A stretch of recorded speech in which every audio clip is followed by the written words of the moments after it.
जय सिया राम प्रेमी भक्तों, हरि भक्तों को मेरा प्रणाम। भक्तों, कई लोग आप में से ऐसे होंगे जो काफ़ी लंबे समय से परेशान चल रहे हैं और प्रभु भक्ति के बावजूद भी आप दुखी रहते हैं। आखिरकार ये ऐसा कारण क्यों बना रहता है कि आप में इतना दुख है और आप ये समझते हैं कि प्रभु आपकी तरफ ध्यान नहीं देते हैं, परमात्मा आपकी तरफ ध्यान नहीं दे रहे, ईश्वर आपको देखता नहीं है।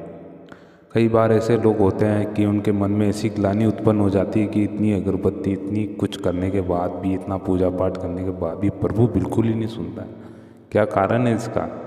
प्रभु से इतना मैं विनती करता हूँ, मैंने प्रभु को इतना प्रसाद भी चढ़ाया, उनके इतने व्रत भी किए, इतने जप तप भी किए, इतने उनके दिशा निर्देश अनुसार मैं चला भी हूँ, आजीवन तक चलता रह रहा हूँ। इतने लंबे समय से मैं वो मंगलवार का व्रत कर रहा हूँ, गुरुवार का व्रत कर रहा हूँ, फिर भी मुझको कुछ मिल नहीं रहा है। फिर भी मेरे साथ इतना बुरा हो रहा है कि पूछो मत। क्या प्रभु अंधे हो गए? ईश्वर अंधा हो गया है? उसे कुछ दिखाई नहीं देता है? तो भक्तों, ऐसे भक्तों के मन में काफ़ी सारे दुविधाएं, द्वंद्व बने रहते हैं, क्योंकि उनके साथ कुछ ना कुछ होता रहता है। लेकिन आप डरे ना प्रभु भक्त, क्योंकि जो जितना सफल होता है, जो जितना प्रभु के नज़दीक होता है, प्रभु उसकी परीक्षा उतनी ही लेता है, ये आप मान के चलिए। सोने को जब तराशा जाता है ना, तो उसको खूब तपाया जाता है, आग में खूब तपाया जाता है। आप समझो, आप क्या प्रभु के ना वो कीमती वस्तु हो जो आपको है ना इस जीवन में, इस मृत्यु लोक में तपा रहा हुआ। आप समझने की कोशिश कीजिए। आपको तपा तपा के, आप तपा के इस अवस्था में ले जाएगा कि आप पे अगर कोई भी कैसा भी गम दुख भी होगा ना, तो आप में सहजता बनी रहेगी उस समय भी। अभी क्या आपके मन में ऐसे हैं कि आप पर छोटा भी दुख आ जाता तो अरे प्रभु मेरे साथ ही हो गया, अरे मेरे राम ये हो गया, ये क्यों हो गया, होना ही नहीं चाहिए था, इसके लिए तो मैंने कुछ काम भी नहीं किया था और ऐसा कुछ मैंने कुछ मांगा भी नहीं था, फिर भी ये मेरे साथ क्यों हो गया। विवाह के लिए कोई परेशान हो रहा है कि ऐसी लड़की मुझसे मिल गई और ऐसी बहू, मेरी बहू ऐसी ख़राब है, मेरे सासू ऐसी है। काफ़ी ऐसे क्या आजकल के घर में मैंने काफ़ी देखा है कि द्वंद्व और झगड़े चलते रहते इधर उधर अच्छे कर्मों को लेके कि प्रभु मैंने इतना अच्छे कर्म किए, फिर भी आपने मुझको ये दे दी। तो ऐसा मत।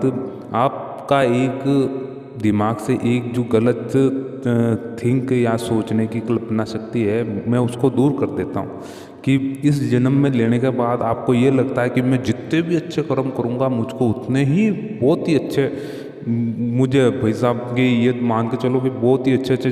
वैसे तो आप जैसे आप 1 लाख रुपए दान कर दो तो उसकी जगह तो आपको 1 करोड़ मिलना चाहिए। ऐसा होता है कभी? नहीं होता है। देखिए, प्रभु जीवन ने, भगवान राम ने भी इस त्रेता युग में पृथ्वी पर जन्म लिया था। उन्होंने क्या बुरे कर्म किए थे? एक बात मुझे बताइए, आप कुछ किए थे क्या?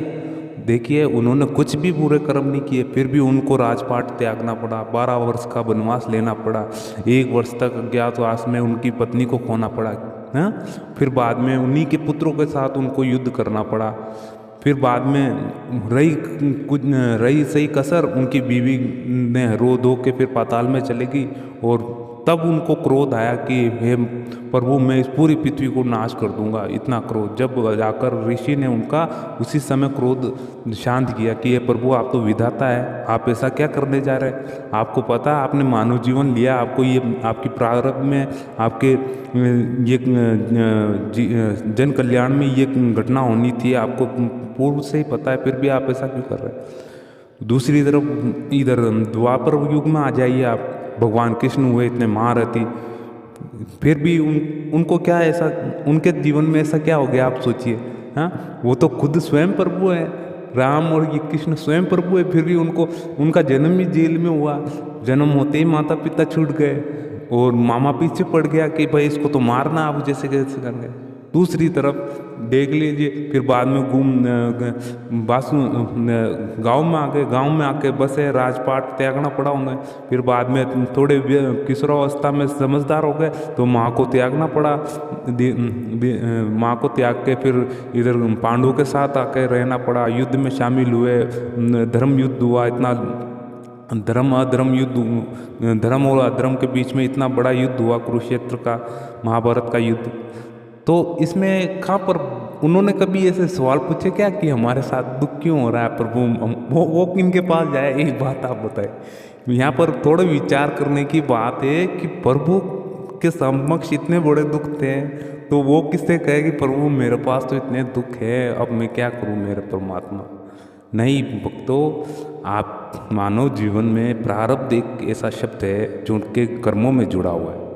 क्यों प्रारब्ध का मतलब क्या है? कई भक्त सोच रहे होंगे कि प्रारब्ध ऐसा चीज़ है कि जो पूर्व जन्मों में आपने कठिन जो पाप और पुण्य किए हुए, थोड़ा कुछ बचा हुआ आपको इस जन्म में तो करना ही पड़ेगा, और जो आप इस जन्म में कर लेती है। देखिए एक चीज़ बताता हूँ कि मानव जीवन जब व्यक्ति पैदा होता है, मानव पैदा होता है, तो 18 वर्ष तक उसको, हमारे धार्मिक ग्रंथों में ये लिखा हुआ है 18 वर्ष तक उसको पाप नहीं लगता है, क्योंकि वह उसमें सोचने समझने की क्षमता बहुत कम होती है। मगर इसके बाद वो कुछ भी क्रियाकलाप ऐसे करता है कि उसके पाप की गिनती में और पुण्य की गिनती में माने जाएंगे, क्योंकि वो समझदार हो जाता है और हर चीज़ की उसमें इतनी समझ होती है कि क्या सही है क्या गलत है। तो आप मान के चलिए कि आपके जीवन में क्या गलत हो रहा है, तो आप ऐसा मत सोचिए कि प्रभु मेरे साथ इतना बुरा हो गया है। तो कुछ आप देखिए, आपकी परीक्षा ली जा रही है और प्रभु स्वयं आपको देख रहा है।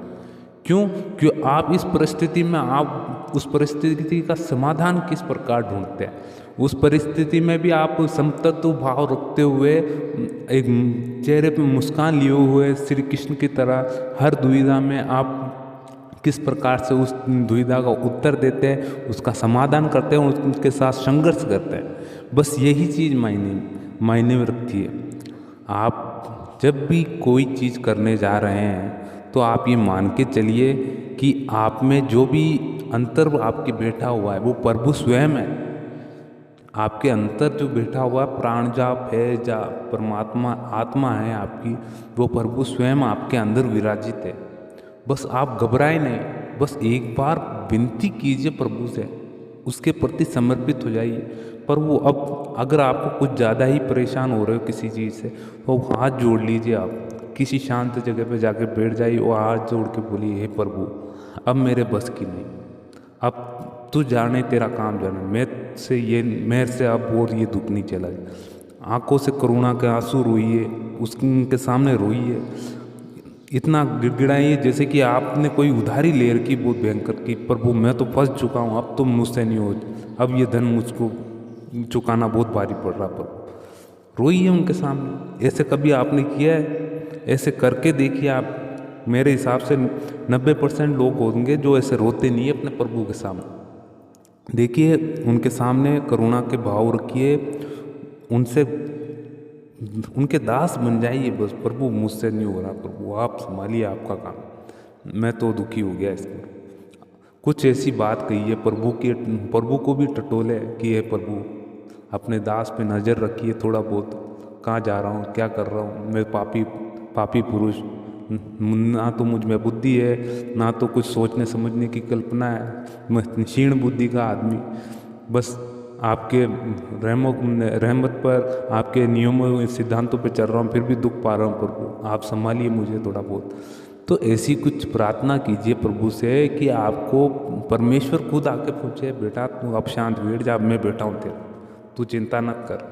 और प्रभु आपके पीछे ही खड़ा रहता है, उसका हाथ सदैव आपके कंधों पर रहता है। तो बस वो आपको फोर्स करता रहता है कि आपके अंदर से एक आवाज़ निकलती होगी कि कर ले बेटा, इसको एक बार तो करना चाहिए तुझे।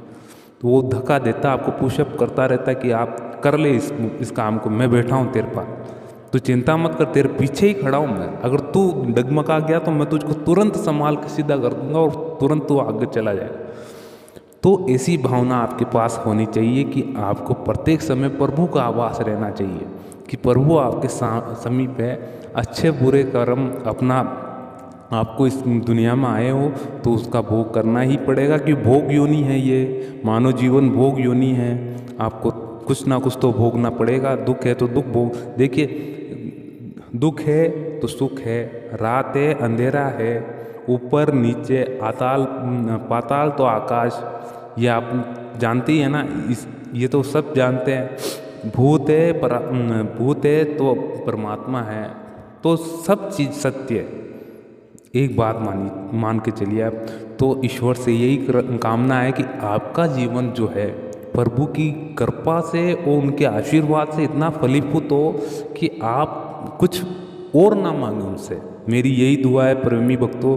अगर ये आपको वीडियो अच्छा लगा हुआ, और मैंने जो ये वीडियो बनाया कहीं से कुछ नहीं पढ़ा, मेरे अंतरात्मा से जो आवाज़ निकली है वही चीज़ मैंने आपको बताई है और सीधी स्पष्ट भाषा बताई। तो भक्तों, ये आपको वीडियो कैसा लगा जरूर कमेंट सेक्शन में बताइए, और लाइक कीजिए वीडियो का और सब्सक्राइब कीजिए। जय सिया राम, आपका सहयोगी। तो मिलते हैं नेक्स्ट वीडियो में। जय सिया राम भक्तों।